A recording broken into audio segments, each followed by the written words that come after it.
आज की new chapter में हम वित्तीय प्रशासन पर संसदीय नियंत्रण को पढ़ेंगे, मतलब parliamentary control over financial administration. अगर हम वित्तीय प्रशासन पर संसदीय नियंत्रण को देखते हैं तो हम बहुत सारी चीज़ों को देखते हैं। मतलब वित्तीय प्रशासन पर संसद का नियंत्रण कैसे रखा जाता है, किसके माध्यम से रखा जाता है, किस तरीके से रखा जाता है, नियंत्रण रखना कितना ज़रूरी है, क्यों इसकी आवश्यकता पड़ती है, और हम इसके कई तरीक़ों को देखेंगे, इनके कई साधनों को देखेंगे, जैसे वार्षिक बजट के रूप में, एनुअल बजट के रूप में नियंत्रण, वित्त विधेयक के रूप में, फाइनेंस बिल के रूप में नियंत्रण, अनुदान की मांगें डिमांड ऑन ग्रांट्स के रूप में नियंत्रण। इसके अलावा हम देखते हैं कि अनुदान की मांगों में डिमांड्स ऑफ ग्रांट्स के द्वारा भी नियंत्रण रखा जाता है। संविधान लेखा परीक्षक और नियंत्रक को ये अनुमति देता है कि वो भी नियंत्रण करने का काम करे, जिसे CAG कहते हैं। इसके अलावा कई समितियों को हम पढ़ेंगे, जिसके अंतर्गत लोक लेखा समिति PSC होती है, अनुमान समिति एस्टिमेट कमेटी होती है, लोक उपक्रम समिति कमेटी ऑन पब्लिक अंडरटेकिंग्स। इन सब को हम देखेंगे। ये सब समितियाँ नियंत्रण रखने के लिए, दक्षता लाने के लिए, प्रभावशीलता और अनुशासन लाने के लिए और जांच करने के लिए बहुत ज़रूरी होती है।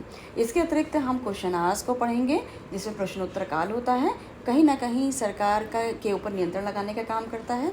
बहस और चर्चा की बात करेंगे, डिबेट्स एंड डिस्कशंस की बात करेंगे। इन सब को हम इस चैप्टर के रूप में देखते हैं।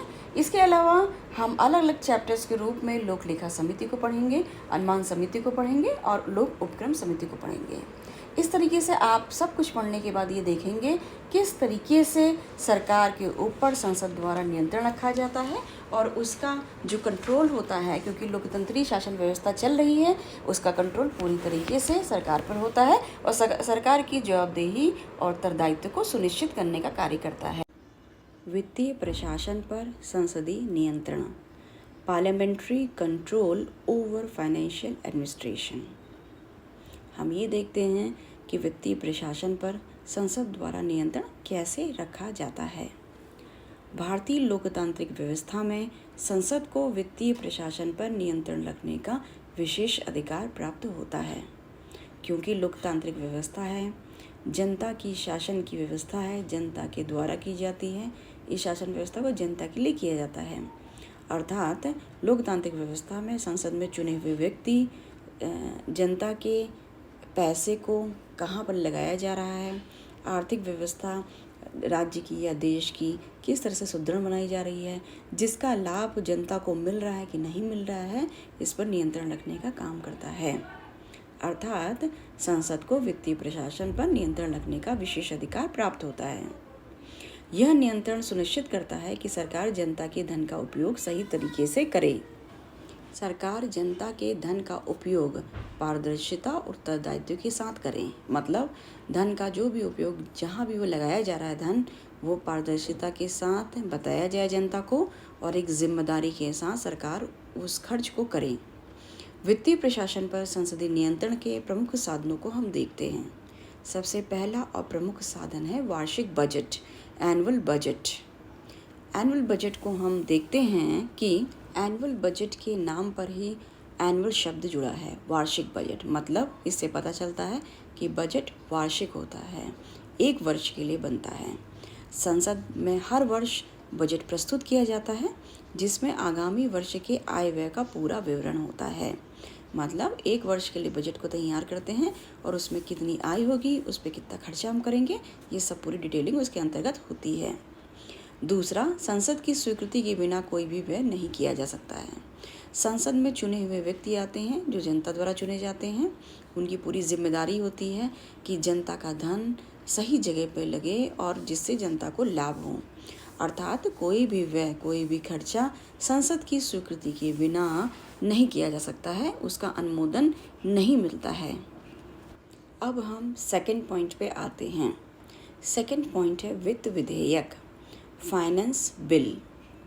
यह विधेयक सरकार द्वारा संसद में प्रस्तुत किया जाता है और इसके द्वारा करों की दरों व संरचना में परिवर्तन किया जाता है।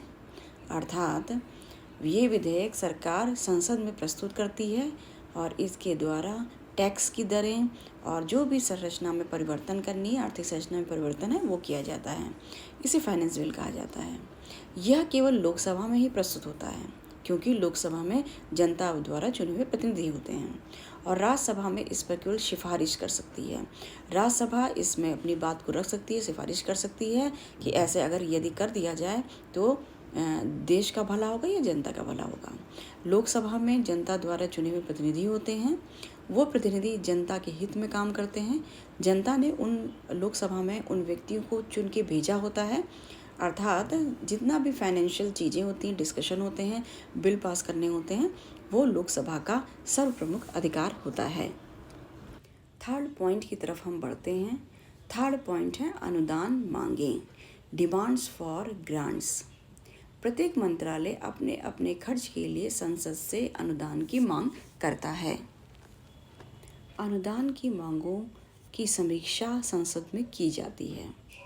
कटौती प्रस्ताव रखे जाते हैं जिसे कट मोशंस कहा जाता है, जिनके माध्यम से ये व्यय में कटौती करती है, नियंत्रण रखती है। मतलब मंत्रालय अपने अपने खर्चों के लिए संसद में अपनी डिमांड्स को रखता है कि उसे अपनी योजना को चलाने के लिए, अपने विभाग को चलाने के लिए इतने पैसे की ज़रूरत है, जिसे संसदीय भाषा में अनुदान की मांग कहा जाता है।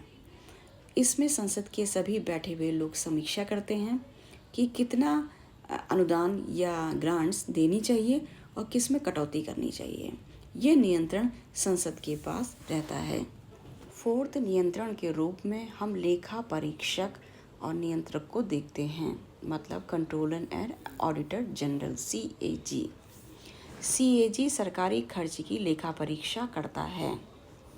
लेखाओं को देखने के बाद वह इसकी रिपोर्ट को संसद को सौंपता है, संसद को प्रस्तुत करता है। संसद की लोक लेखा समिति, पब्लिक अकाउंट्स कमेटी, PAC, इन रिपोर्ट्स की जांच करती है, अर्थात पूरे आर्थिक व्यवस्था में कहाँ खर्च किया गया है, कहाँ नहीं किया गया है, कहाँ पे व्यय ज़्यादा है, उसके कोई सबूत नहीं है, उसकी कुछ रिसिप्ट्स नहीं हैं। इन सब को देखने का काम, चेक करने का काम CAG करता है और संसद की लोक लेखा समिति, पब्लिक अकाउंट्स कमेटी, इन रिपोर्टों की जांच करने में सहायता प्रदान करती है। नेक्स्ट पॉइंट के रूप में हम समितियों को देखते हैं कि ये समितियां किस तरीके से नियंत्रण का काम करती हैं। ये नियंत्रण, ये कंट्रोल, अभी हम अलग अलग समितियों को अलग अलग पढ़ेंगे तो अच्छी तरीके से विस्तृत रूप से जानने का प्रयास करेंगे। सबसे पहले होती है लोक लेखा समिति, PAC जिसे कहते हैं। अनुमान समिति, एस्टिमेट्स कमेटी जिसे कहा जाता है। तीसरी होती है लोक उपक्रम समिति, कमिटी ऑन पब्लिक अंडरटेकिंग्स। ये समितियां सरकारी खर्च की दक्षता, प्रभावशीलता तथा अनुशासन की जांच करती हैं। सिक्स्थ पॉइंट के रूप में देखते हैं कि प्रश्नोत्तर काल, क्वेश्चन आर भी एक बहुत बड़ा ऐसा होता है, मतलब ऐसा काल होता है जो नियंत्रण का काम करता है।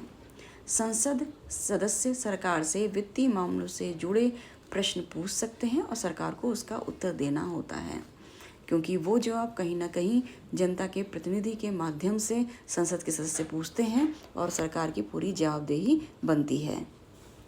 सातवें नियंत्रण के रूप में हम देखते हैं बहस और चर्चा, डिबेट्स एंड डिस्कशंस, अर्थात संसद में वित्तीय नीतियों और व्ययों पर चर्चा होती है।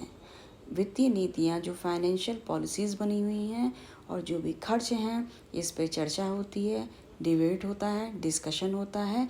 देन उसके बाद अगर सही लगता है तो बहुमत द्वारा उसको पास कर दिया जाता है। इससे पारदर्शिता, उत्तरदायित्व सुनिश्चित होता है। पारदर्शी चीज़ें होती हैं, जनता को पता चलती है और एक जिम्मेदारी को निर्वाह करते हुए सरकार कार्यों को करती है। अगर हम इसके निष्कर्ष के रूप में देखते हैं तो संसद का वित्तीय प्रशासन पर नियंत्रण भारत के लोकतंत्र की मूल आत्मा है। संसद का नियंत्रण भारत के लोकतंत्र को दर्शाता है। यह सुनिश्चित करता है कि सरकार जनता के पैसे का उपयोग न्यायपूर्ण, पारदर्शी और उत्तरदायी तरीके से करे, अर्थात जनता के पैसे का उपयोग अच्छी तरीके से, जो जनता के भले के लिए हो, जो जनता को समझ में आए, उस पारदर्शी तरीक़ों को अपनाया जाए और एक जिम्मेदारी पूर्ण तरीके से मेहनत का पैसा जो जनता द्वारा टैक्स के माध्यम से दिया जाता है उसको खर्च करे और जनता के विकास में कार्य करे।